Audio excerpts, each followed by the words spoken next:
The poor cleaning lady answered a call in Arabic, right in front of a millionaire. Hours later, she was called in, and the offer she received changed her life forever. Before we begin the story, leave a comment and tell us, from which city are you watching? Enjoy the story, everyone. Emily Parker was wiping down the mahogany table with a damp cloth, humming quietly along to a tune playing in her headphones. The mansion was empty, or at least she thought it was, as it usually was on Tuesdays when her boss was away on business trips. The landline on the executive desk rang insistently, breaking Emily's focus. She stopped, looked around, and sighed. Normally it wasn't her job to answer the phone, but the ringing was starting to bother her. What now? If I don't answer, it could be something important, she thought, biting her lower lip. After the 15th ring, Emily decided she couldn't take it anymore. She pulled off her rubber gloves and picked up the phone. Smith Residence, good morning, she said, trying to sound professional, just like she'd heard others do before.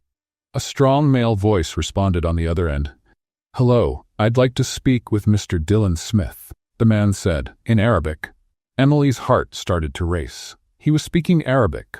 Without thinking twice, she replied in the same language, Mr. Dylan is not available at the moment. May I help you? The man on the other end sounded surprised. You speak Arabic perfectly. Yes, I'm Ahmed Al-Rashid from Dubai. I have an important business proposal for Mr. Dylan. At that moment, without Emily realizing, Dylan Smith had returned home earlier than usual. He stopped in the hallway as he heard a woman's voice coming from his office. He walked quietly toward the door and froze. His cleaning lady was speaking Arabic, and not just a few basic words. She was speaking fluently, with perfect accent and expressions that even he, a university-trained speaker, didn't recognize. Dylan stood behind Emily, completely fascinated. The woman who had been cleaning his house for months, always responding with short answers and keeping her eyes down, was now showing an incredible language skill. Emily kept talking, unaware her boss was behind her. Mr. Ahmed, I'll make sure Mr. Dylan gets your message. When would you like him to return your call? Today, if possible. It's urgent. It's about a $50 million project. Emily's eyes widened, and Dylan's did too. 50 million? His mind raced. Ahmed Al-Rashid. That name sounded familiar. Yes, the Arab investor he had been trying to make a deal with for weeks. Emily quickly wrote down the investor's number on a piece of paper she found on the desk. Understood, Mr. Ahmed. I'll make sure Mr. Dylan gets your message as soon as he's back. Dylan watched Emily closely. Her gestures were graceful, even in her simple uniform. Her Arabic had a natural flow. It wasn't just learned, it was mastered. After a few polite minutes chatting about the weather in Miami compared to Dubai, Emily finally hung up the phone. She turned the chair to stand up and, "Oh," she gasped, startled to see Dylan standing behind her. She nearly dropped the phone and stood up quickly, accidentally knocking the note to the floor. Her face turned bright red. "Mr. Dylan, I didn't know you were home," Emily stammered, bending to pick up the paper. Dylan stood still, looking at her with an unreadable expression. His eyes scanned her from head to toe as if seeing her for the first time. "Emily, you speak Arabic?" The question slipped out before he could stop himself. I only answered because the phone kept ringing. I'm sorry if I did something wrong, but I thought it might be important." Emily spoke quickly, trying to explain. No, Dylan said, raising his hand. "The question is, how long have you spoken Arabic so well?" Emily lowered her eyes, her hands trembling slightly. "It's just the basics, sir." Dylan frowned. Basics? What he just heard was far from basic. She had spoken about business with ease, used technical terms, and even made polite little jokes about the weather, something that required deep cultural understanding. "Who was calling?" he asked, testing her. "A man named Ahmed Al-Rashid from Dubai. He said he had an urgent proposal about a $50 million project." Each word from Emily only added to Dylan's surprise. She had understood and remembered all the important details from the call. And most impressive of all, she didn't seem to be lying about only knowing the basics. "Is he going to call back?" Dylan asked, picking up the note from the floor. "Yes, sir. I told him you would return the call as soon as you arrived." Dylan looked at the clock. It was almost noon. He had canceled his morning meeting at the last minute and arrived earlier than usual. If he hadn't done that, he would have missed the call and never discovered this. hidden talent of Emily's. Emily, how long have you worked here? 8 months, sir. And at no point did you mention that you speak Arabic. Emily lowered her eyes again. I didn't think it was relevant to my job here, sir. Dylan was quiet for a moment. How had he been so blind? For 8 months, Emily had cleaned his house, made his snacks when he worked late, and he had never really spoken to her. To him, she was just the cleaning lady. But now, can you tell me exactly what Mr. Ahmed said? Emily looked up, surprised by the question. He said he has an urgent investment proposal for a new hotel complex in Dubai. He mentioned partnerships with European construction companies and said the project might expand to other Arab countries. He also said he was impressed with your business vision and wanted to discuss the details in person. Dylan was speechless. Emily had understood and remembered much more than he expected from a foreign language business call. Emily, we need to talk. Emily's heart skipped a beat. Was she in trouble? Was she going to be fired for daring to answer her boss's phone? Yes, sir, she replied in a quiet voice, bracing herself for the worst. Dylan looked at her again, now noticing details he never had before. Her intelligent eyes, her confident posture, even when nervous, and above all, the language skill he had just witnessed. But first, I need to return that important call you saved. Emily simply nodded, still unsure of what would happen next. She had only tried to help, but now she felt like she might have crossed a line she shouldn't have. What Emily didn't know was that the call in Arabic would change her life forever. Emily stood near the office door, unsure whether she should leave or stay. Dylan had asked her to wait while he returned the important call she had answered. Her hands were still slightly shaking, and she couldn't stop wondering if she had made a serious mistake. Dylan sat in his executive chair and picked up the phone with purpose. He dialed the number Emily had written down and waited. Within seconds, a familiar voice answered in Arabic. Hello, this is Ahmed Al-Rashid. Dylan took a deep breath and answered in Arabic as well. Mr. Ahmed, this is Dylan Smith. I received your call and heard you have an important proposal for me. Emily's eyes widened as she heard Dylan speaking Arabic. He spoke well, but she noticed a few hesitations and pronunciation errors. Understandable for someone who had learned the language in school. Mr. Dylan, it's great to hear your voice. I must congratulate you on having such a qualified team. Your assistant was extremely professional and attentive. Dylan glanced quickly at Emily, who looked like she was trying to melt into the wall. Thank you very much. She's talented. Absolutely. It's rare to find Americans who speak Arabic with such fluency and cultural understanding. She must have studied in the region, right? Dylan swallowed hard. He himself didn't know where Emily had learned those skills. Yes, we have a very international team. Perfect. That's exactly why I'd like to suggest she join our meeting tomorrow. It's crucial to have someone who understands the cultural nuances for this project. Dylan's eyes widened. He looked at Emily again, who was trying to guess the conversation based on his tone and facial expressions. The meeting tomorrow? With Emily? Yes, if she's available. The project is complex and involves very specific terms. Her fluency would be extremely valuable. Dylan covered the phone for a moment and whispered to Emily, he wants you to attend the meeting tomorrow, as my assistant. Emily nearly fell over. What? Me, she whispered back, pointing at herself. Yes, you, Dylan replied, just as surprised. He got back on the phone. Mr. Ahmed shall be there. What time should we meet?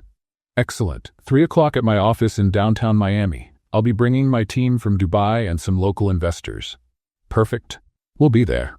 After a few more minutes discussing the meeting details, Dylan hung up and stared at Emily in complete silence. The room was thick with tension. Emily didn't know whether she should speak or keep waiting. Finally, Dylan broke the silence. Emily, we need to have a serious talk. I know I answered the phone without permission, sir, but it kept ringing for so long, and I thought, this isn't about you picking up the phone, Dylan interrupted, standing up from his chair. He started pacing the office, running a hand through his blonde hair, clearly deep in thought. Emily, you just saved one of the biggest deals of my career. Ahmed had been avoiding me for weeks because I couldn't communicate well in Arabic.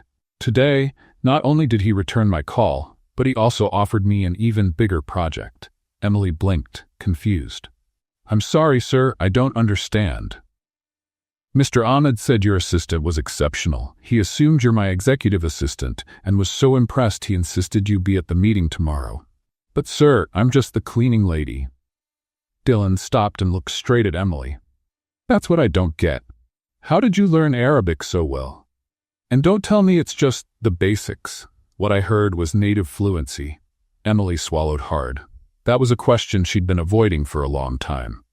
I studied it in college. What college? University of Miami. What did you study? Emily hesitated. The truth always felt like a lie in this kind of environment. Linguistics. I graduated in applied linguistics with a focus on Middle Eastern languages. Dylan froze. You have a degree in linguistics? Then why are you working as a cleaner? Because no one hires me for anything else, sir, Emily said, her voice carrying clear pain. What do you mean no one hires you? Emily fought back the tears that were starting to well up. I've been to dozens of interviews. Everyone's impressed on paper, but when they see me in person, there's always someone more suitable for the company profile. Dylan frowned, trying to understand. More suitable? I don't get it. I'm a woman, Latina, and apparently I don't have the right look for international business, Emily said bitterly. The silence that followed was heavy. Dylan looked like he was processing a truth he'd never considered before. Emily, how many languages do you speak? She sighed. 5 fluently. English, Spanish, Arabic, French, and Portuguese. Plus some basic Mandarin and German. Dylan's jaw dropped. 5 languages? Fluently? 6, actually. I forgot English. And you're cleaning houses? I have bills to pay, sir. Dylan sat back down, looking at Emily like he was seeing a complicated puzzle for the first time. Emily, I have a proposal for you. You're going to fire me? She asked, bracing herself. Fire you? No. I want you to come with me to the meeting tomorrow. As your cleaner? No, Dylan smiled for the first time. As my temporary language consultant. Emily blinked a few times. I don't understand. I need this meeting. It's a $50 million contract. You just proved you have exactly the skills I need. Come with me, help me close this deal, and I promise it'll change your life. Mr. Dylan, I don't have the right clothes for a meeting like that. Leave the clothes to me, Dylan said firmly. Emily, I underestimated you for 8 months. Will you help me tomorrow? Emily looked at her hands, still rough from cleaning, then back at Dylan. For the first time in years, someone was offering a real chance to use her abilities. I'll do it, sir. Great, Dylan stood up excited. And Emily? Yes, sir? Call me Dylan. Emily smiled shyly. All right, Dylan. In that moment, neither Emily nor Dylan could have imagined that this simple business meeting was just the beginning of a transformation that would change both of their lives forever. The next day, Emily woke up 2 hours earlier than usual. Her stomach was in knots from nerves, and she changed clothes at least 5 times before settling on a simple black dress she'd bought on clearance years ago for job interviews. At 11 a.m., her phone rang. Emily? It's Dylan. I'm sending a driver to pick you up. We're going shopping before the meeting. But Dylan, I don't have money to. It's on me. I need you to feel confident today. I'll see you in an hour. 40 minutes later, a luxury Uber pulled up in front of Emily's small apartment. The driver, a middle-aged man in a sharp suit, opened the door for her as if she were an important executive. At the mall, Dylan was waiting for her in front of an upscale boutique. He was wearing designer jeans and a white shirt, looking more casual than usual, but still carrying a sense of sophistication. Good morning, Emily. Did you sleep well? To be honest, I barely slept, she admitted. Dylan laughed. Me neither. This meeting is important to me. Shall we? The boutique was intimidating. Mirrors everywhere, mannequins dressed in clothes that cost more than Emily's rent, and saleswomen who looked at her like she didn't belong there. What do you have in mind? Dylan asked. I really don't know. I've never shopped at a place like this. Pick whatever you want. I need you to feel powerful today. Emily gave a nervous smile and started browsing through the clothes. Dylan stood beside her, offering his opinion whenever she showed him something. This blue would look great with your eyes, he said about a blazer. You think? It's a little bold. Emily, you'll be in a room negotiating millions. A little color won't hurt. After an hour of trying things on, Emily picked a navy blue outfit with a structured blazer and tailored pants, along with a white satin blouse and a pair of pumps. Perfect. Dylan approved when she stepped out of the fitting room. Now for accessories. Dylan, you've already spent so much. Stop worrying about money. Today, you're my partner. Partners need to look successful. While Emily tried on delicate necklaces and earrings, Dylan watched her closely. There was something different about seeing her outside the domestic setting. Her movements were more confident, and her eyes sparkled more when she truly smiled. "Can I ask you something personal?" Dylan said while they waited at the register. "Sure. Do you have family in Miami?" "My mom lives in Hialeah. My dad passed away when I was 12. I'm sorry for your loss." "Thank you. It was tough. He's the one who taught me to love languages." "How so?" Emily smiled softly. "He was from Puerto Rico, but he traveled a lot when he was young. He used to say every language was like a key to a new world. He spoke Spanish, English, and a little Italian. He promised that when I grew up, we'd travel the world together." "And you never did?" "No. He died in a car accident 3 months before our first planned trip. I was about to turn 13, and he had promised to take me to Paris." Dylan felt a tightness in his chest. "Emily, I'm really sorry." "It's okay. That's what pushed me to study languages. Every time I learn a new one, I feel like I'm keeping the promise we made." "How many have you learned so far?" 7, if you count the basics." "That's amazing," Emily shrugged. "Doesn't help much if you're stuck cleaning houses." The saleswoman handed her the shopping bag, and they left the store. In the car on the way to Dylan's office, Emily looked visibly tense. "I'm nervous," she admitted. "Me too." "Really?" "Of course, this is the biggest deal I've ever tried to close. If it doesn't work out, it'll be my fault?" Dylan looked at her, surprised. "No, if you speak Arabic better than I do, it means I've got a better shot. You're my secret weapon." Emily smiled faintly. "But what if I mess it up?" "Emily, you've helped me more in the last 24 hours than any consultant I've hired in the past few months. Trust yourself."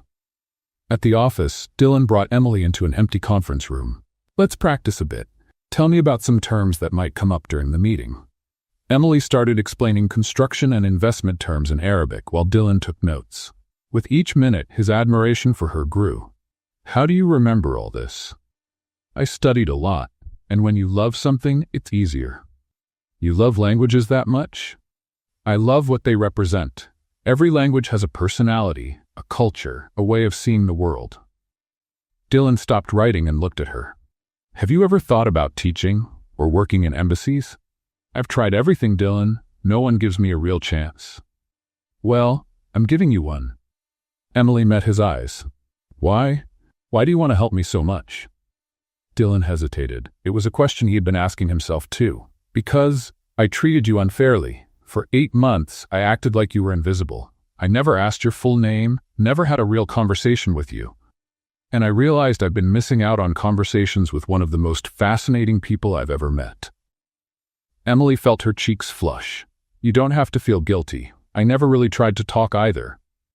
"But that's the problem. It shouldn't have been your responsibility. I should have seen you." "And now you do?" Dylan smiled. "Now I do, and I want to help you show the world who you really are." "Why is that so important to you?" Dylan was quiet for a moment. "Because I know what it's like to be underestimated. When I started my company, everyone thought I'd go bankrupt in 6 months. It took me 3 years to prove them wrong. If someone had just given me a real chance back then, it would have been a lot easier." "And now you want to give that chance to me?" "Yes, but also because you deserve it. And because," he hesitated, "because I have a feeling you might teach me a lot about seeing the world in a different way." Emily looked at him kindly. "Dylan, thank you. Truly." "You're welcome. Now, let's get ready. In 2 hours, we're going to turn your fluency into millions." As they went over technical terms and negotiation strategies, Dylan couldn't help but notice how Emily changed when she talked about languages. Her eyes lit up, her hands moved expressively, and all her shyness seemed to vanish. "You seem different when you talk about this," he said. "What do you mean?" "More confident, like you're someone else." "That's because I'm really myself when I'm doing what I love." "And when you clean," Emily gave a bitter laugh, "when I clean, I pretend to be someone who accepts that her dreams are just dreams. And now I'm scared to believe they might not be just dreams after all." Dylan reached out his hand to her. "So, shall we turn those dreams into reality?" Emily took his hand. Let's play a little joke on anyone who only reads the comments. Type pizza in the comments. Only those who read this far will get it. Now let's get back to the story. Ahmed al-Rashid's office was at the top of a high-rise building in downtown Miami with a panoramic view of the ocean. Emily and Dylan were greeted by a perfectly composed receptionist who led them into a spacious meeting room. "Mr. Ahmed will be with you in 5 minutes," she said. Emily sat next to Dylan, her hands subtly trembling. He noticed and gently touched her arm. "Breathe. You're gonna do great." The door opened and a tall man around 50 walked in, followed by 3 others.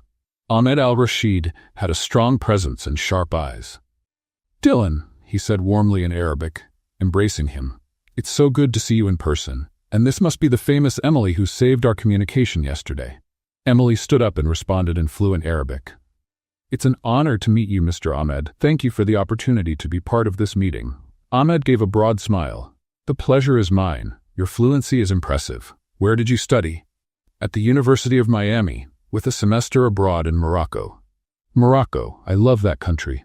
"Which city?" "Marrakech. It was a life-changing experience." As Emily and Ahmed spoke, Dylan watched, impressed. The ease with which she discussed Morocco's cultural aspects, the historical references she made, the subtle way her facial expressions shifted to match the conversation. All of it showed a level of cultural depth far beyond academic learning. "Please, have a seat," Ahmed gestured. "Let's begin with the project details." Over the next hour, Ahmed presented the plans for a chain of luxury hotels expanding from Dubai to Miami, with future plans for other U.S. cities. Emily translated for Dylan when needed, but she also started asking smart questions about zoning, local partners, and how to adapt the Arab hospitality concept for American audiences. "Emily, those are excellent questions," Ahmed said, clearly impressed.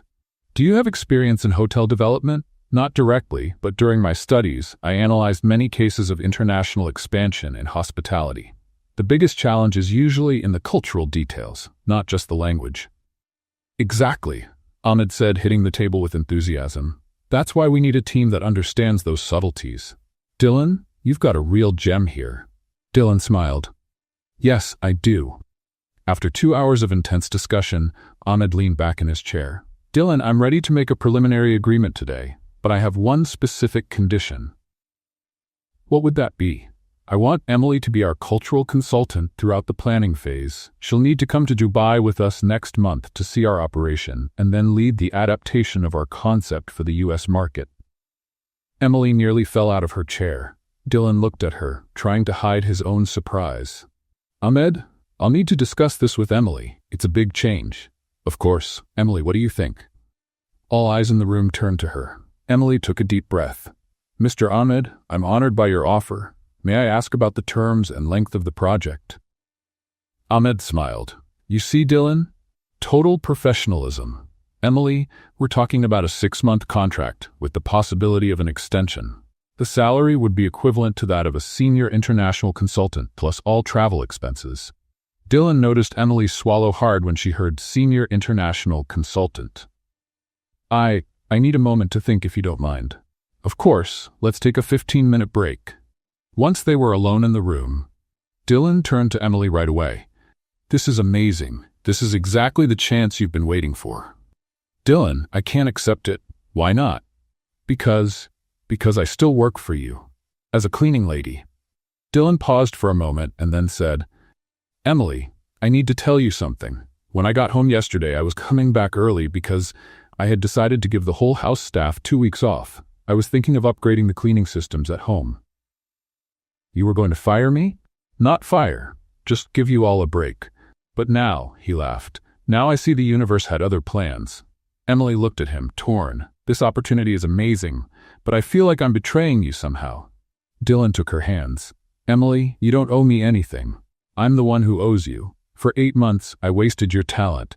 Now I have the chance to help you reach your dreams. Please, say yes." "And what about you?" "The meeting? I won't be able to help with the contract." "You already helped me." Ahmed is impressed, and I've learned more in these past 2 hours than in the last few months of trying. I'll manage. Emily felt tears in her eyes. "Dylan, I don't know how to thank you." Easy. Accept the offer, go to Dubai, take on the world, and then send me a postcard. That's all? Dylan smiled, though something else showed in his eyes. For now, that's what matters. Are you ready to say yes? When they returned to the meeting, Emily formally accepted Ahmed's offer. The rest of the afternoon passed in a blur of draft contracts, schedule talks, and exchanging information. In the end, Ahmed said his goodbyes with warm hugs. Dylan, it's been a pleasure doing business with you. Emily, I look forward to having you on the team. See you in 3 weeks in Dubai. As they left the building, the sun was setting over Miami. Emily and Dylan walked in silence to the car. Did that really just happen? Emily asked. It did. I'm going to Dubai? You're going to Dubai. Emily stopped walking and turned to Dylan. I don't know what to say. I feel like my whole life changed in 24 hours. How do you feel? Scared, excited, grateful? I still can't believe someone actually saw me for who I am. Dylan looked at her closely. Emily, I see you, truly. For a moment, something passed between them. Emily felt her heart race, and Dylan seemed like he was about to say more. But then he stepped back. Want to celebrate? I know a place that makes the best mojito in Miami. Okay, Emily agreed, trying to ignore the sting of disappointment. At the bar, over drinks and small plates, they talked about Emily's travel plans, but also about other things, music, movies, and dreams they had both kept hidden. Can I admit something? Emily said, slightly tipsy from the mojito. Of course.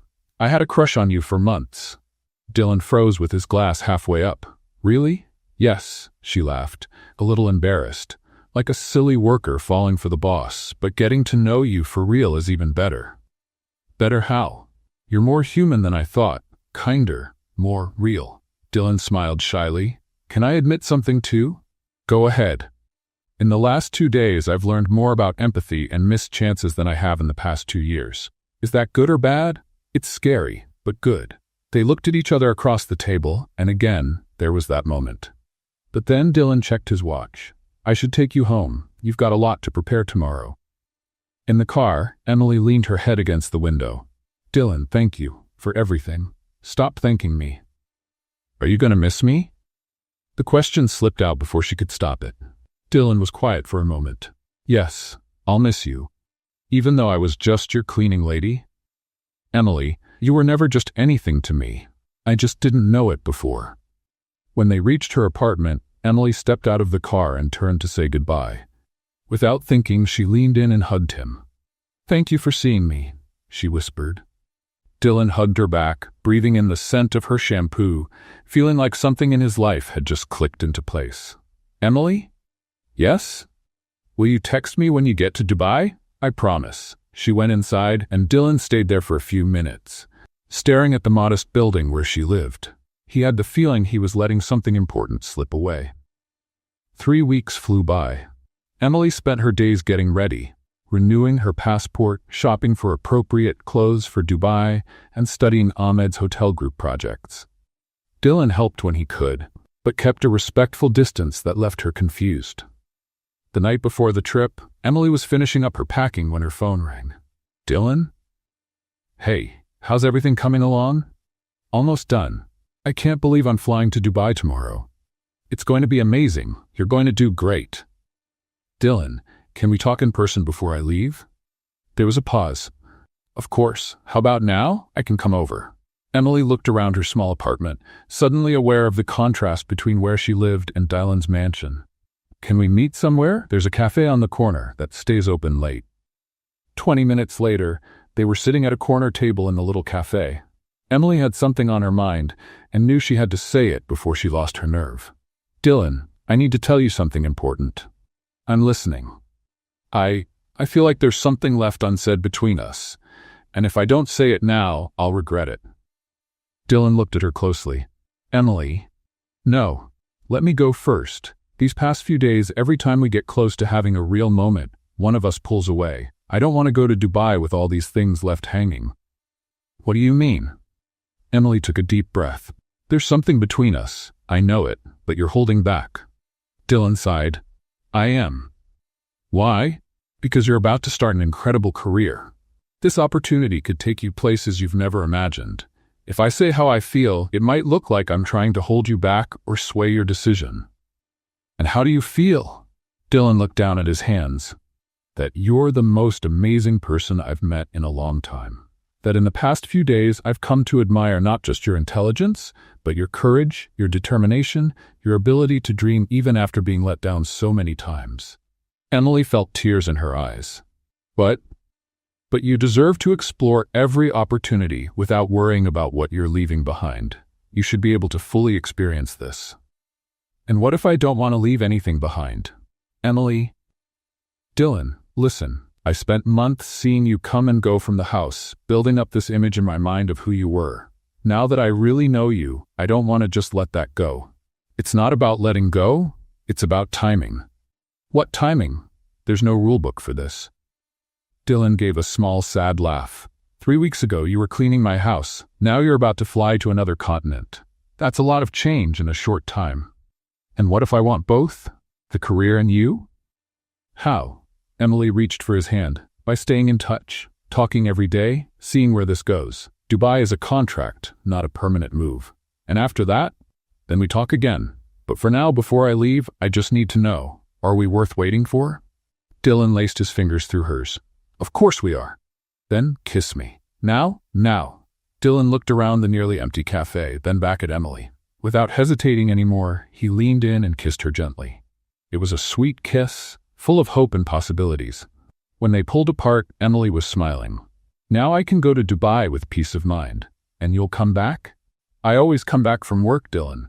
They laughed, and the tension between them finally melted away. They walked a little while longer, now hand in hand, talking about future plans and how they'd keep in touch. At Emily's apartment door, Dylan kissed her again. Safe travels. Go shine over there. Take care of your house while I'm gone. I might have to hire another cleaner, he joked. Make it temporary. That job's mine when I return. Not if you become a world-famous executive. Emily turned serious. Dylan, career success means nothing if you don't have someone to share it with. That's something I've learned over the years. Then I wish you good luck, but not too much because I want you to come back. I promise. Dubai was everything Emily had imagined and more. The gleaming towers, the contrast between tradition and modern life, the vibrant energy of a global city. Ahmed al-Rashid was more than generous. She stayed in a suite at the Burj Khalifa with a panoramic view, had a private driver, and access to all the luxury facilities the company offered. But what impressed Emily the most was how seriously her opinion was taken. In the first few days, she visited 3 of the group's hotels, took part in executive meetings, and delivered a detailed report on cultural adjustments needed for the American market. Your insights are exceptional, Ahmed said after her 3rd presentation. You have a perspective that our local consultants simply don't. Thank you, Mr. Ahmed. It's exciting to be able to contribute in a meaningful way. Emily, you have the potential to go very far. Have you ever thought about doing this full-time? The question caught her by surprise. What do you mean? We're expanding globally. We're looking for someone who understands different cultures to lead our international development division. The position would be based here in Dubai, with frequent travel. Emily felt her heart race. That's an incredible offer, but I need to finish the current project first. Of course, but please think about it. That night, Emily was in her luxurious room, looking out at the city lights, when she received a video call from Dylan. Hi, how's Dubai? He asked, smiling widely. It's amazing, but I miss you, she replied honestly. I miss you too. How are the projects going? Emily told him about her day, her discoveries, and finally, about Ahmed's proposal. That's an amazing opportunity, Dylan said, though she sensed something in his voice. You sound concerned. Not exactly concerned. I'm happy for you, but I just thought you'd be back in a month. This offer would change everything. Dylan, I haven't accepted it yet. I know, and you should. It's what you've always wanted. Is it? Isn't it? Emily sighed. I've always wanted to be recognized for my work, yes, but that kind of recognition feels empty when I don't have you to share it with. Emily, we've really only known each other for 3 weeks. Don't make career decisions based on me. It's not based on you. It's based on us. Emily? Dylan, think about this with me. What if the offer included Miami as a base? What if I could work remotely part of the time? What if we talked about it when I get back?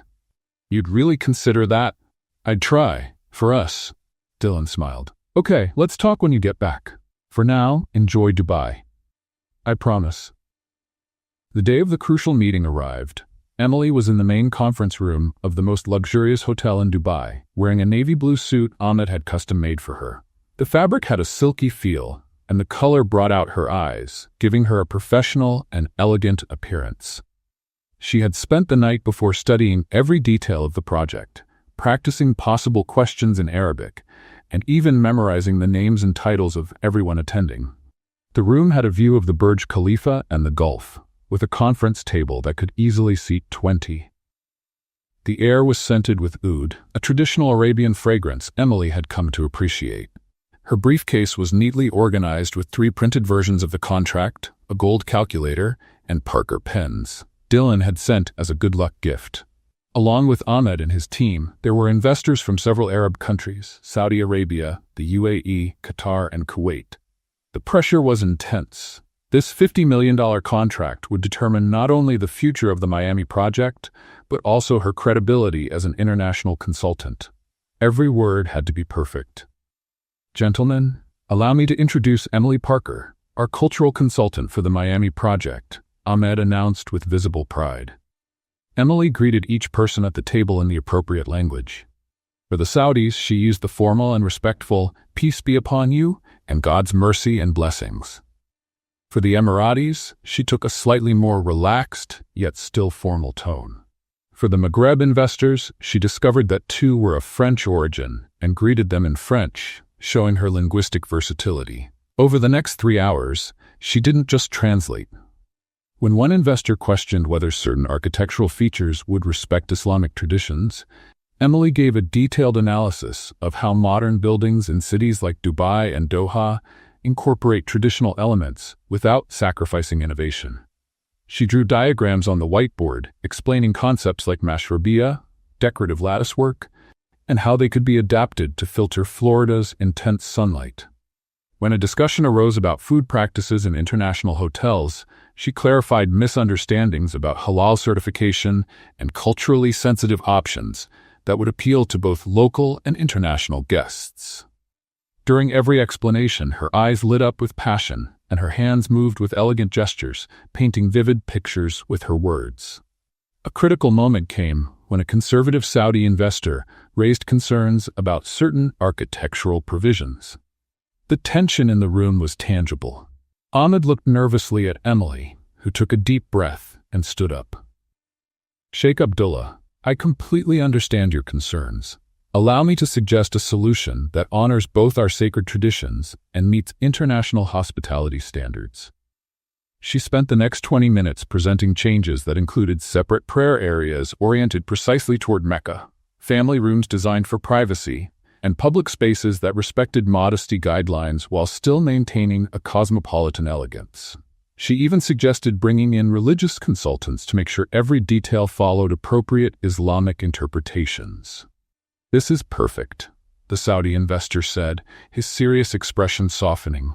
Finally, someone who understands that modernity doesn't have to mean abandoning values. Other investors nodded, and a few female executives, rare in that setting, smiled in approval. The atmosphere in the room shifted completely. Emily had handled a culturally sensitive situation with real skill. By the end of the 3-hour meeting, all the documents were signed. Ahmed gave Emily a warm hug and whispered in Portuguese, "You saved this deal. You're a true cultural diplomat." "It was a team effort," she replied modestly. "Everyone played a part in making this happen." "Emily, I need you on our team full-time. I'm ready to triple our previous offer." Emily's eyes widened. Triple? That would mean a life-changing salary. But she had to think about Dylan, about Miami, about the life they were starting to build together. "Mr. Ahmed, I'm truly honored. May I have a few days to think it over? It's a decision that will affect many parts of my life." "Of course, Emily. It's an important decision. Take all the time you need." After the meeting, Emily went back to her hotel room. She called Dylan right away, her hands still shaking from the adrenaline. "Dylan? We closed the deal." "That's fantastic. Emily, I'm so proud of you. Tell me everything." Emily shared all the details, the tense moments, the investors' concerns, and how she had turned things around. Dylan listened closely, asking questions and celebrating each little victory. "And there's more," she continued, her voice a little hesitant. "What is it?" "Ahmed made another offer. An even better one. Triple the salary, permanent executive position." There was a pause on the other end. Emily bit her lip, worried about how he'd take it. "Oh. But Dylan, I haven't accepted yet, because I don't know if I want it, if it means spending less time with you." "Emily, love, you can't make career decisions based on me. This is an amazing opportunity. It's only amazing if I get to share it with you. If I don't have you, it's just a job." "Who says you won't have me? Emily, we're building something together. If this means you'll be traveling more, we'll figure it out." "Are you sure?" "I'm sure I love you. And when you love someone, you want them to chase their dreams, even when it's scary, even when it's hard." Emily started crying, overwhelmed with relief. "Dylan, I love you so much. You always say the right thing." "Not always. But with you, I want to get it right. Emily?" "Yes?" "I'm so proud of you it hurts. You're out there conquering the world, and you still chose me to be part of the journey. I didn't choose you to just watch. I chose you to build with me. Then come home, and let's plan our next adventure together." That night, Emily could hardly sleep. Dylan's words echoed in her mind, along with the challenges of global expansion. Through the hotel window, Dubai sparkled, a testament to what could happen when cultures and ambition worked together. At 3 a.m., she sat on the balcony overlooking the lit-up city, a notepad in her hands, and started writing pros and cons. But at the end of every list, there was only one question. What would Dylan think? And she already knew the answer. He'd think she should follow her heart, because their love was strong enough for any distance, any challenge. At 5 a.m., Emily made her decision. She picked up her phone and messaged Ahmed. "I accept the offer. With one condition, we need to find a way for me to keep my base in Miami. Dubai can be my second home, but Miami is where my heart is." Then she messaged Dylan, "I love you, and I accepted the offer. I couldn't have done it without knowing you were behind me. I can't wait to plan our future together." His reply came instantly. "I knew you'd make the right choice, for us, for our future. Now come home, so I can celebrate this win the way you deserve." Emily smiled, put her phone away, and watched the sun rise over Dubai. In just a few hours, she'd be flying back to Miami, to Dylan, to home. But now, with a signed contract and a bright future ahead, she knew she was exactly where she was meant to be. The flight back to Miami was a mix of exhaustion, excitement, and anticipation. Emily checked her emails on the plane, replying to congratulatory messages from colleagues, but her mind was on Dylan. How would he react when she told him everything in person? How would they navigate this new phase together? Dylan was waiting for her at the airport with a big smile and a bouquet of Middle Eastern flowers, jasmine and damask roses he had specially ordered. "For my international hero," he said, hugging her tightly. "How did you know these are my favorite flowers from Dubai?" "Because I pay attention to everything about you." In the car, Emily shared every detail of the meeting she hadn't mentioned on the phone. Dylan listened closely, his hand resting over hers on the center console. "Emily, the way you described that negotiation, you know you're a natural diplomat, right? I just did what I love, connecting people, building bridges between cultures. And you do it beautifully. But for now, I want you to forget about work for one night. I have something special planned for us." "What kind of plans?" "You'll see." At home, Dylan had prepared an elaborate surprise. The living room was decorated with hanging lights, creating a floating garden atmosphere. A table was set with Lebanese food, hummus, tabbouleh, kibbeh, and fattoush, all dishes Emily had grown to love during her travels. "Dylan, how did you?" "I called that restaurant you always talk about. I wanted to bring a little bit of the Middle East home." During dinner, they talked about everything and nothing. Dreams, fears, plans. Dylan had put together a list that mixed Arabic music with American jazz, creating the perfect background for their evening. "Emily, can I ask you something important?" "Of course. How do you see our future? With all this international growth, with you traveling more, how do we make this work?" Emily set down her glass of Lebanese wine and took his hands. "I see adventure. I see challenges. I see hard moments when I'll be on the other side of the world and you'll be here. But I also see you picking me up at airports, Business dinners you insist on joining by video, late-night calls when we're apart. And me. What do you see? Dylan paused, then began speaking softly. I see a house full of maps with our destinations marked. I see passports filled with stamps. I see you teaching our future children different languages. I see work meetings in our living room that turn into romantic dinners. Emily felt her eyes welling up. Future children? Emily? Dylan stood up, walked to a drawer, and came back holding something. Her heart felt like it might burst. What are you doing? Dylan knelt down beside her. Emily Parker, I've spent the last few days thinking about your success, about how you shine when you're doing what you love, and I realized I want to spend the rest of my life watching you shine. He opened a small box, revealing a breathtaking ring. The center stone was a diamond, surrounded by tiny blue sapphires, a design that reflected the color of the ocean she loved to gaze at from her office in Dubai. This ring has diamonds from 4 continents: South America, Africa, Europe, and Asia. It represents all your past adventures and the ones still ahead. Emily was crying now. Dylan, I know you're about to travel more. I know there'll be incredible offers, opportunities in places we haven't even heard of yet. And I want you to take every one of them. I want to be the person who celebrates every win, who supports you through every challenge, and who always has a home waiting for you. He took a deep breath. Emily Parker, will you marry me? Will you build an empire of love with me? One that crosses borders and brings cultures together? Will you be my partner, my teammate, my best friend, and the love of my life? Yes, Emily almost shouted. Yes, 1,000 times yes. Dylan slipped the ring on her finger with trembling hands. When they kissed, Emily could taste their tears, his and hers. I love you so much, she whispered as they pulled apart. I love you more than words in any language could ever say. The rest of the night was a blur of plans, laughter, and more happy tears. They stayed up until dawn, talking about everything, from wedding venues to how many kids they wanted. Emily, one more thing, Dylan said in the middle of the night as they lay on the couch. What is it? I want you to know I'm ready to move too. If you need a home base in Dubai or London or anywhere, I'll go. You'd really do that? Love, my home is wherever you are.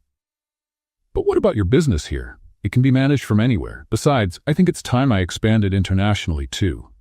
Emily turned to look at him. Are you serious? We'd be building something together? Why not? 2 empires are better than 1. And just think about the possibilities of combining our networks. Dylan Smith, she said playfully, are you planning to take over the world with me? No, Emily. I'm planning to cherish the world with you. The next morning, Emily woke up with the ring sparkling on her finger and a new sense of wholeness. It wasn't just about career or love. It was about how the two came together to create something bigger. Good morning, fiancé, Dylan whispered, kissing her shoulder. Good morning, future husband. How do you feel? Like I could take on the world. Then let's do it. But first, breakfast. If we're going to plan international empires, we'll need our energy. And so, with engagement rings and world-sized dreams, Emily and Dylan began planning not just a wedding, but a life of partnership, in love and in business. 6 months after the meeting that changed their lives, Emily found herself in a routine she never imagined possible. She was now working as Director of Cultural Expansion for the Ahmed Group, but under renegotiated terms that allowed her to be based in Miami with strategic travel. Dylan had started joining her when possible, turning some business trips into spontaneous mini honeymoons. The mansion had changed. Dylan's old office now had 2 executive desks, a world map covering an entire wall, and a collection of travel souvenirs, not just keepsakes, but actual work tools. African masks, Persian rugs, samples of Japanese fabrics, each piece had a business story behind it. You know what's funny? Emily said one night as they cooked dinner together in the gourmet kitchen they hardly used before. What? If someone had told me a year ago that I'd be seasoning chicken with Ras El Hanout at home with my fiancé after coming back from meetings on 3 different continents in 1 week, I'd have said, they were crazy. Dylan laughed, chopping onions. And if someone had told me I'd meet my future wife because she picked up a phone call meant for me, I'd think it was a movie script. Speaking of which, Emily pulled out her phone. Ahmed sent a message. There's a new proposal. Good or complicated? Good. But big. Emily showed him the message. Ahmed wanted to expand into the Asian market, South Korea specifically. It would be a 6-month operation based in Seoul, with potential to become permanent. What do you think? She asked. What do you want to do? Dylan, I can't make these decisions alone anymore. We have a wedding to plan, and you've got your own projects. Dylan turned off the stove and looked at her. Emily, look at me. What do you want to do? No other factors, just you and your dream career. I want to go. Korea is fascinating. The Asian market makes up 1/3 of the international project, and it would be a once-in-a-lifetime opportunity too. Then let's go. What? Let's go. To Seoul. Together. Dylan, you can't just... Yes, I can. Emily, when I proposed to you, I committed to your dreams too. If your dreams take us to Korea, then Korea is where we need to be. Emily dropped her phone and hugged him. You're crazy. I'm in love. Is there a difference? But what about your work? Technology allows me to work remotely. And you know what? I was already thinking about expanding into Asia anyway. 2 birds, 1 stone. 2 weeks later, Emily was in a virtual meeting with Ahmed, with Dylan by her side. So Emily, what's your decision about Seoul? I'm in, but Dylan is coming with me. Excellent. Dylan, it's great to have you joining us on this adventure. Actually, Dylan jumped in, I have a proposal for you, Ahmed. Emily looked surprised. They hadn't discussed any joint proposal. I'm listening, Ahmed said, intrigued. How about a full business partnership? Smith Rashid International. Emily is already doing international cultural development. I have experience in mergers and acquisitions. Together, we could create a company that not only connects cultures but also facilitates global business. Emily nearly fell out of her chair. Ahmed was silent for several seconds. That's an intriguing idea, and unexpected. I'll need to think about it. After the meeting ended, Emily turned to Dylan. What did you just do? Something I should have done sooner. I stopped watching you conquer the world from the sidelines and decided to stand beside you. Dylan, Emily, I've spent months watching you be amazing from afar. It's time we're amazing together. And what if Ahmed says no? Then we start our own company, Parker Smith International or Smith Parker Global. We'll figure out the name later. Emily started crying and laughing at the same time. You really are crazy. I really am yours. 1 month later, they were on a plane to Seoul. Ahmed had accepted the partnership offer but wanted to test them first during the Korean project. Emily felt nervous and excited, more energized than she had been in months. Ready for your first official international mission? She asked Dylan as the plane took off. Born ready. I was just waiting for you to give me a shot. During the 16-hour flight, they worked on proposals, studied the Korean market, and practiced a few basic Korean phrases. Emily had to stop Dylan from trying to learn the entire Hangul alphabet in one go. Honey, you don't need to master the language on one flight. But you pick up things so fast. Dylan, I've been studying languages for 15 years. You've got 3 days. Let's stick to the basics. Okay, then teach me how to say my wife is brilliant in Korean. My wife is brilliant, she said, laughing. Perfect. That's what I'm going to say in every meeting. Seoul welcomed them with a mix of tradition and modern style that impressed even Emily, who was used to cultural contrasts. The apartment the company had rented had a view of the Han River and was located in the Gangnam business district. Dylan, look at this, Emily said, opening the curtains to reveal the nighttime view of the city. Seoul sparkled like a giant electronic circuit board. It's amazing, but you know what's even more amazing? What? That we're here, together, building our own empire. At their first meeting in Seoul, Emily was fascinated watching Dylan in action.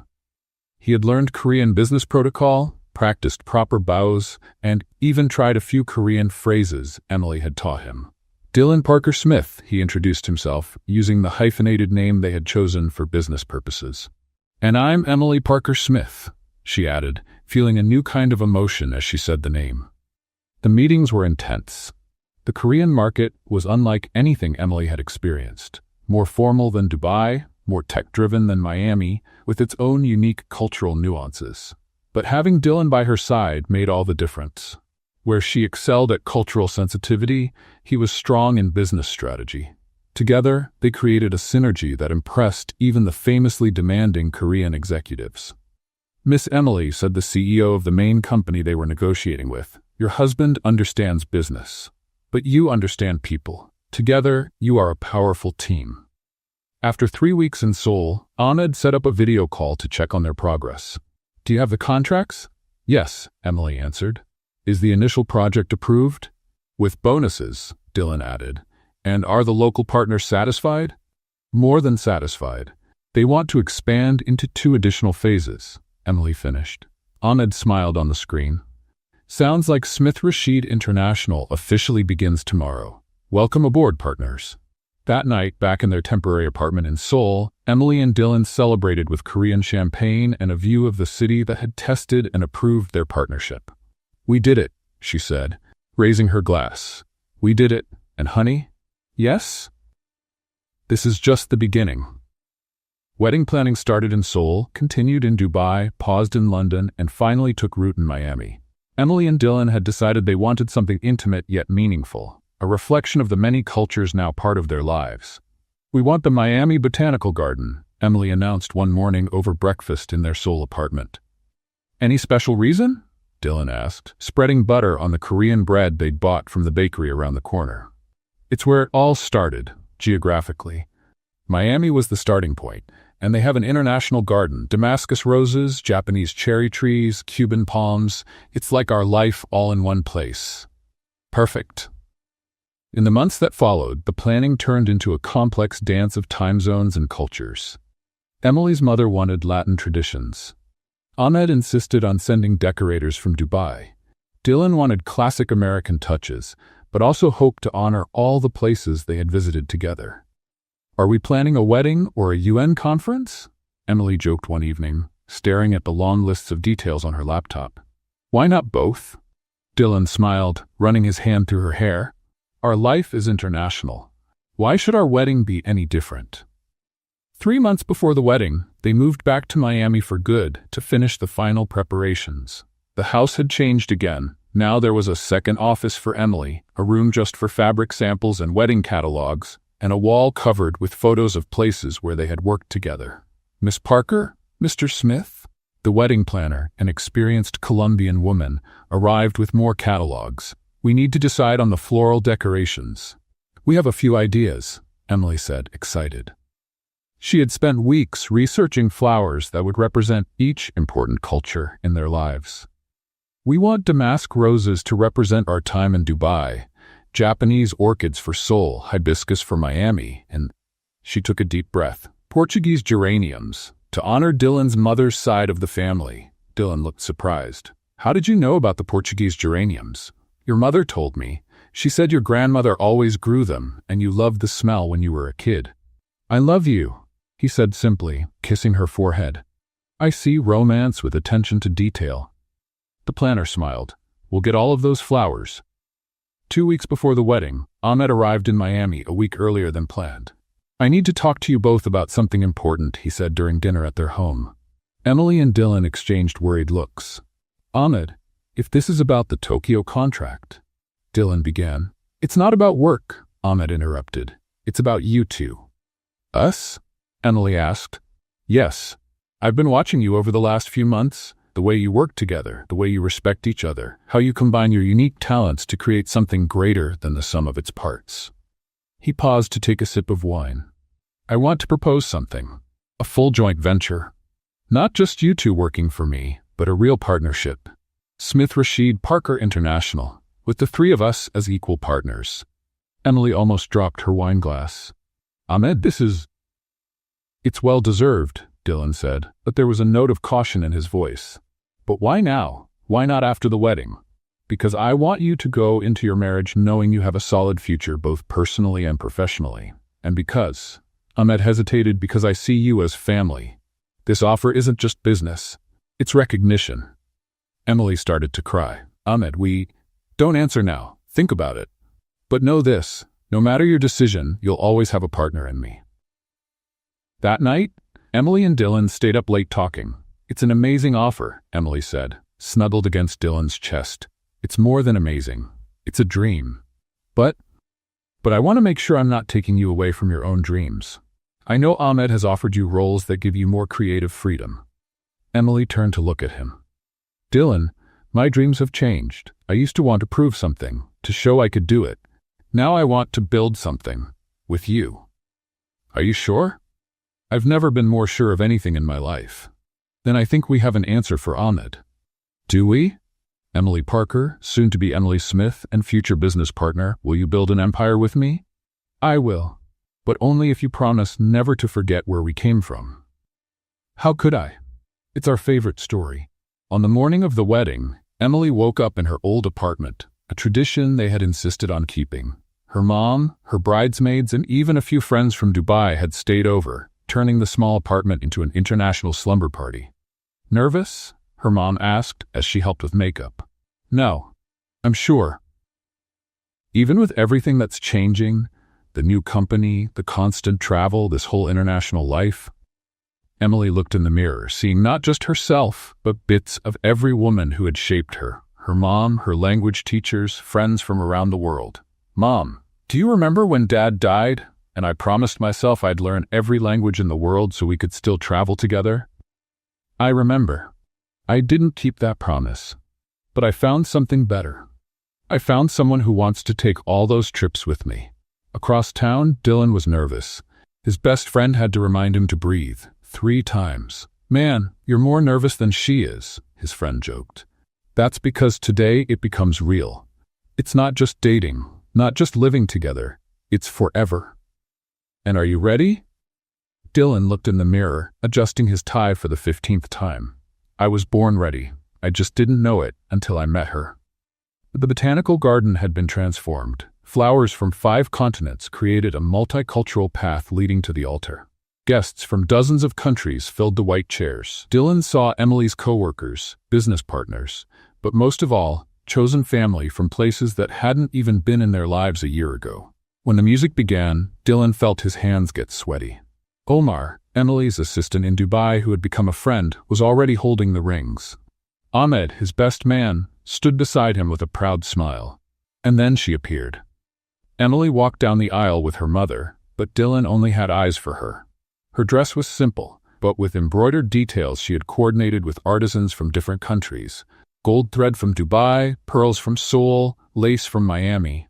It was Emily in her essence, simple on the surface, yet infinitely detailed. When she reached the altar, her mother kissed her cheek and whispered something in Spanish. Emily laughed, gave a soft thank you in Arabic to an emotional Ahmed, and finally focused fully on Dylan. Hi, she whispered.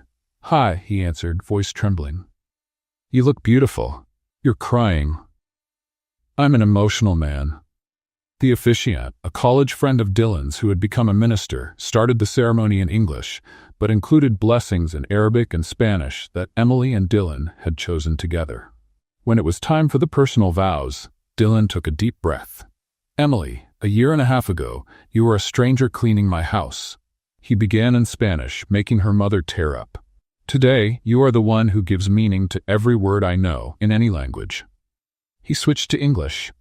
You taught me that love means truly seeing the person in front of you. I promise to always see you, in your successes, in your fears, and in your wild dreams of taking on the world. Finally, in Arabic, surprising everyone, you are my home, my heart, my future. Emily was crying now, but glowing with happiness. How did you learn Arabic?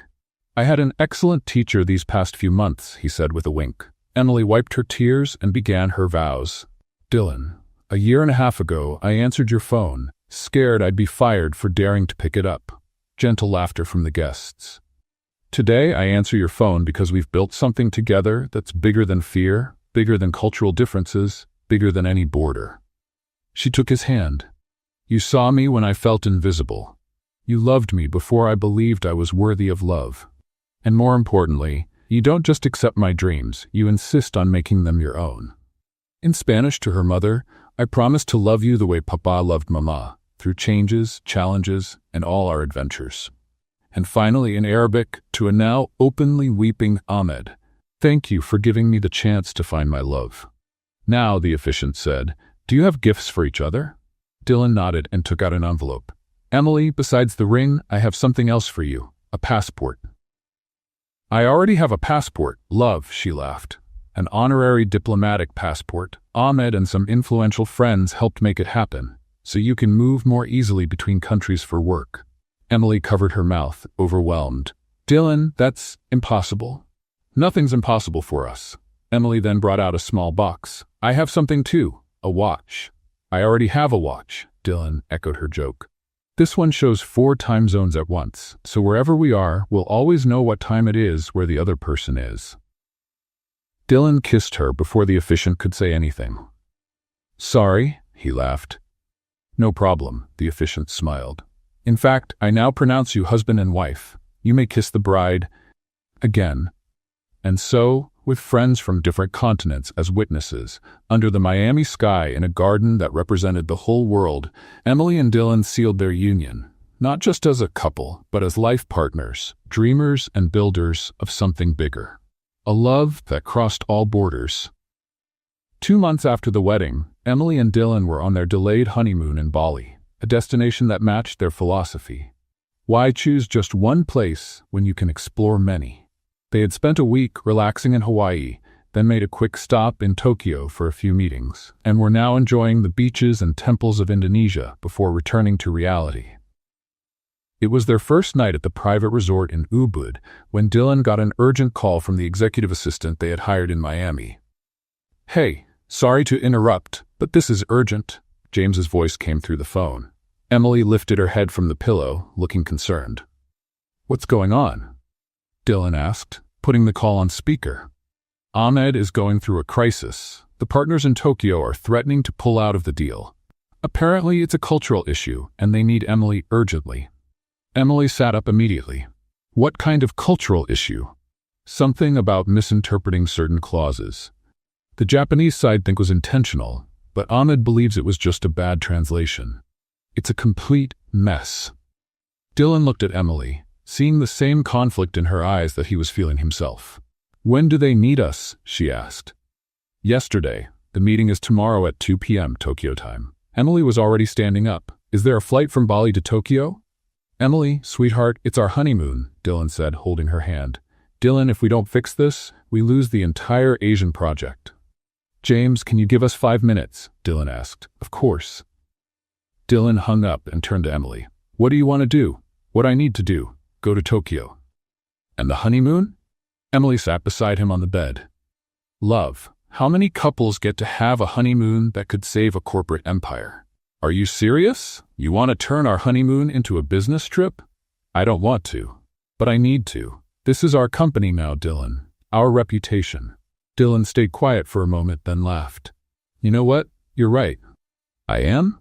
We're building something different, aren't we? So why should our honeymoon be traditional? Emily kissed him. Thank you for understanding. On one condition. Well, what's that? The most romantic hotel in Tokyo, and 3 extra days of a real honeymoon after everything's resolved. I promise. 12 hours later, they were in Tokyo, exhausted but focused. The hotel Dylan had picked was the Ritz-Carlton, with a view of Mount Fuji, a touch of romance in the middle of corporate chaos. Mr. and Mrs. Smith, Ahmed greeted them in the hotel lobby with a hug. I can't believe you came. We're a team, Emily said simply. Tell us everything. Dylan said, pulling his tablet from his bag. The Japanese interpreted a clause about architectural flexibility as a lack of respect for local building standards. Our translator used a very casual phrase that, in formal Japanese business language, comes off as sloppy. Emily sighed.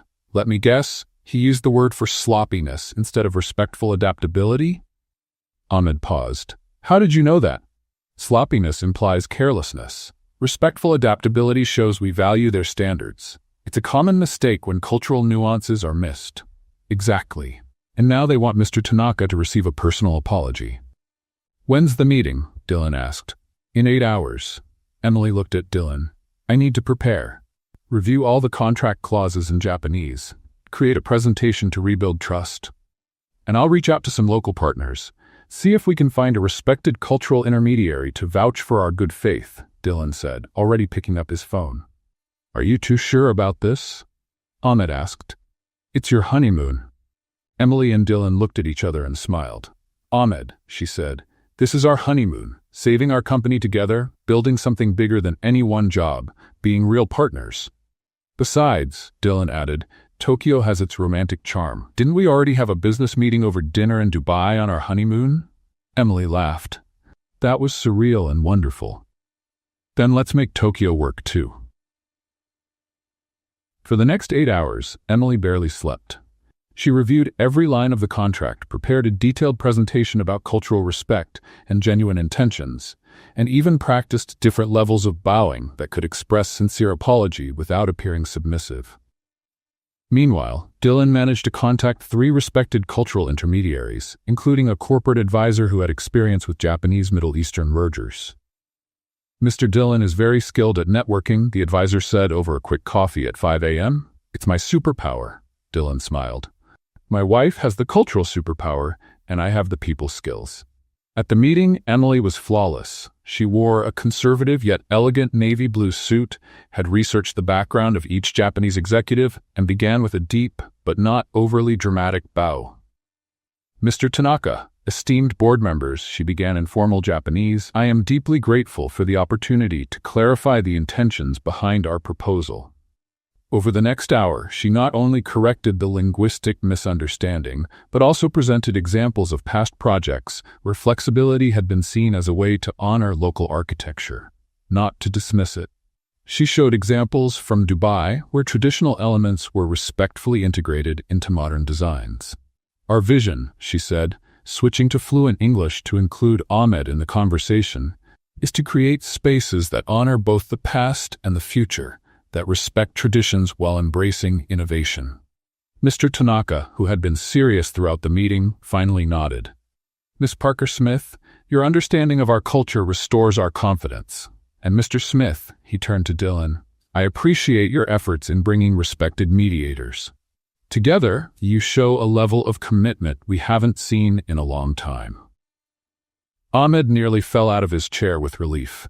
The agreement was finalized, with expanded clauses to in full cultural understanding. There is a tradition in our company, Mr. Tanaka said at the end, when misunderstandings are resolved and partnerships are strengthened, we host a ceremonial dinner. Please honor us with your presence tonight as our guests. It would be our pleasure, Emily replied, using the most respectful tone she could. That evening, during a formal dinner at a traditional restaurant in Kyoto, which they traveled to by bullet train, Emily and Dylan took part in a tea ceremony, a 20-course kaiseki meal, and even tried Japanese calligraphy with guidance. To true partners, Mr. Tanaka toasted with sake, who turned challenges into bridges. Later, on the train back to Tokyo, Emily was exhausted but glowing. I think I liked the meeting better than the honeymoon in Bali. Really? Dylan, look at what we did today. We saved an international deal, learned a new culture deeply, and still had a unique, romantic night. She leaned into him. This is our life. It's not conventional, not predictable, but it's ours. And are you happy? I've never been this happy. And you?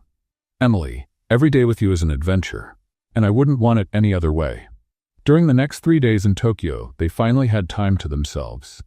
They visited temples early in the morning, shopped at the Tokyo fish market, and had dinner at small izakayas, where Emily chatted with elderly locals in Japanese and translated their stories for Dylan. You know we're incapable of taking normal vacations, right? Dylan said one morning over coffee at a tiny organic cafe Emily had found after reading a full sign in Japanese. Of course, normal is overrated. Can we agree on one rule? Depends on the rule. 1 weekend a month, just the two of us. No phones, no meetings, no corporate emergencies. Emily reached out her hand. Deal, but with one addition. What's that? Once a year, we invent a corporate emergency in some romantic place, just to mix work with romance, on purpose. Dylan laughed and shook her hand.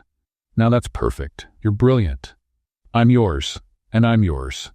And so, with an unconventional honeymoon protocol in place, they flew back to Miami 3 days later, knowing they had built not just a marriage, but a partnership model that blended love and ambition in a way that truly worked for them.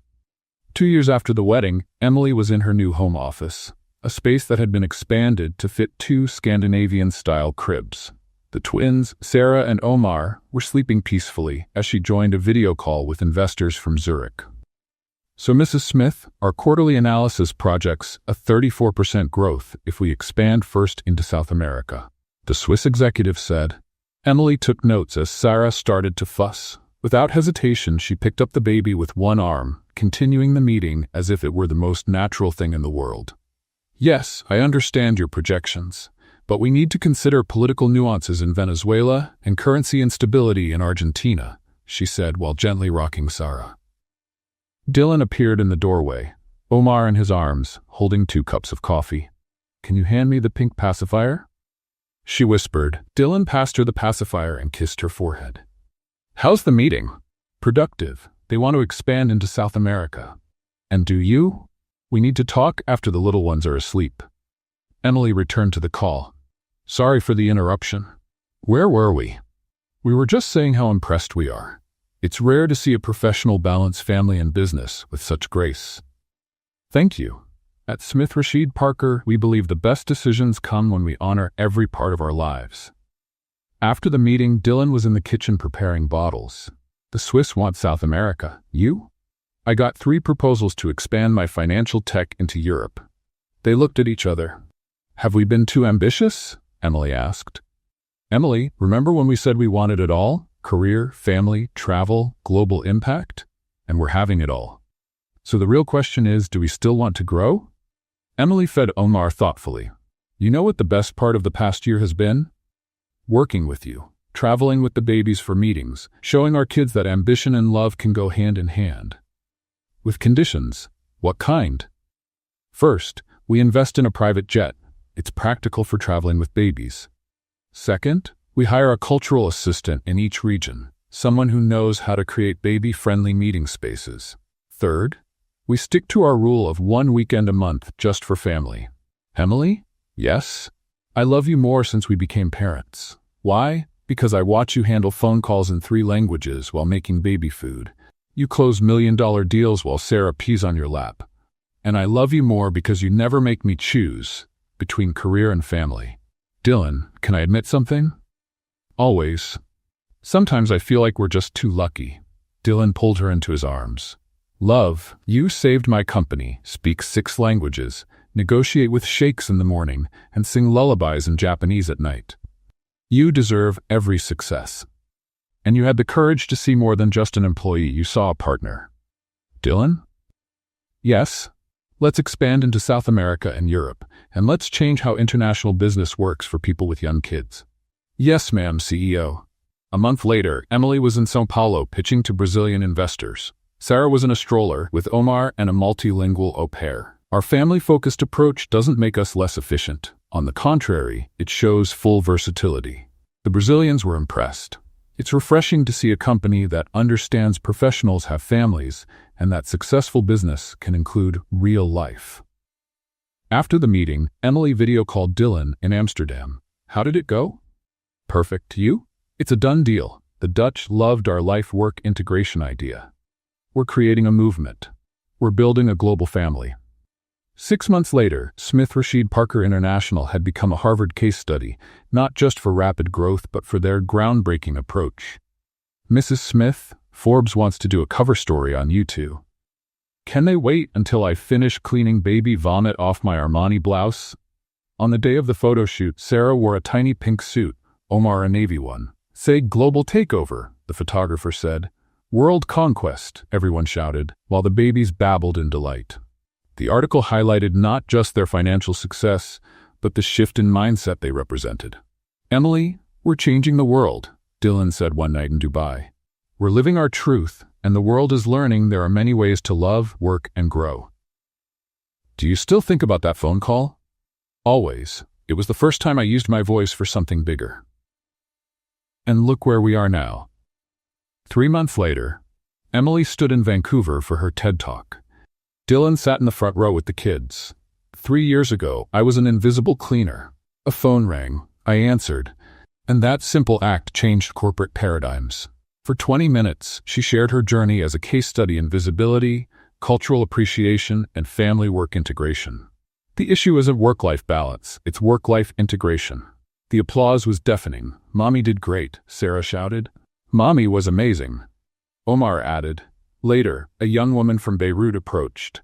Mrs. Smith, I speak 4 languages but work in a call center because they say I don't look right for international business. Emily took her hand. Stop letting others decide what looking right means. Here's my card. Our company is always looking for multilingual talent. And if I can give you one piece of advice, answer every phone call. You never know which one will change your life. That night, while singing the babies to sleep, "Can we have a third?" Dylan asked. "Seriously?" I think we're getting pretty good at raising world changers who respect cultures. Dylan Smith, are you proposing we expand our family business? Sounds perfect to me. And so in Vancouver, with 2 sleeping babies and plans on the table, Emily and Dylan celebrated not the end of a journey, but the beginning of countless others. Some people go through life being seen, but never truly known, Emily whispered. And we've learned that true love sees potential before results, and real partnerships multiply dreams instead of dividing time. I love you, Dylan Smith. I love you, Emily Smith. And I love what we've built together. What did you think of Dylan and Emily's story? Leave your thoughts in the comments. Rate this story from 0 to 10. Subscribe to the channel and turn on notifications to follow all our stories. And don't forget to check out more touching stories right here on the screen.